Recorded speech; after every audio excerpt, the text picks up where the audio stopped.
অনেক উচ্ছ্বাস নিয়ে প্রিন্স ছবি দেখবেন এবং আমি নিশ্চিত তারা অবশ্যই উচ্ছ্বসিত হবেন। লাখো দর্শক যারা প্রিন্সের জন্য অপেক্ষা করছেন, প্রিন্স দেখবার জন্য অনেক আগ্রহে, অনেক কষ্ট নিয়ে অপেক্ষা করছেন।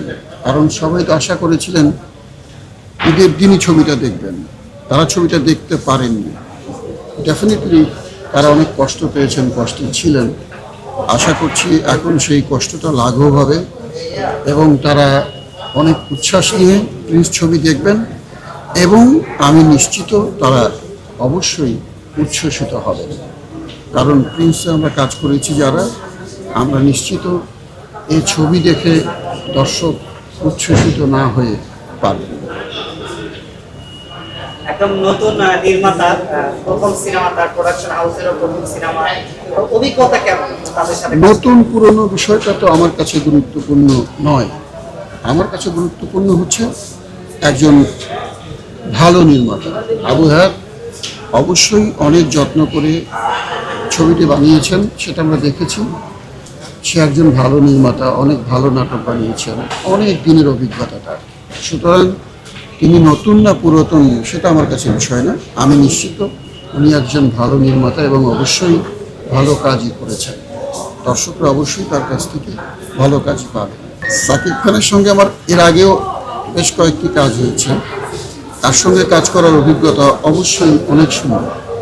কারণ সাকিব খানের এই গুণটি আমরা সবাই বলি, যারাই তার সঙ্গে কাজ করেছি সবাই বলি যে সহশিল্পীদের সঙ্গে তার যে আচরণ, এটা অনেক সুন্দর এবং এটা সবসময় আমাদেরকে আপ্লুত করে। কলকাতায় শুটিং হচ্ছে, ছোট্ট একটা দৃশ্যের কথা বলি, সবুজও সে দৃশ্যটা দেখেছে এবং সবুজও আপ্লুত হয়েছে। অনেকক্ষণ ধরে সাকিব খান দাঁড়ানো, তো মঞ্চে আমি অনেক পরে এসেছি। তো যেহেতু সাকিব খান অনেকক্ষণ থেকে দাঁড়ানো, তার জন্য একটা চেয়ার চলে আসতো। সে যেহেতু ক্লান্ত, সে একটু বসবে। তো সাকিব খান তখন বললেন যে আগে ইলিয়াস ভাইকে চেয়ার দাও, উনি বসুন, তারপর আমি বসলাম।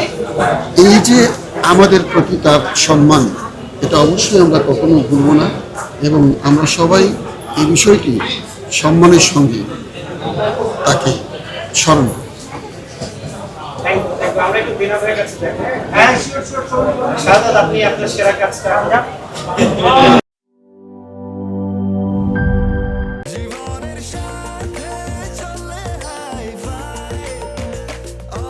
স্বাস্থ্যকর অল টাইম, সব সময় অল টাইম হেলদি লাইফ।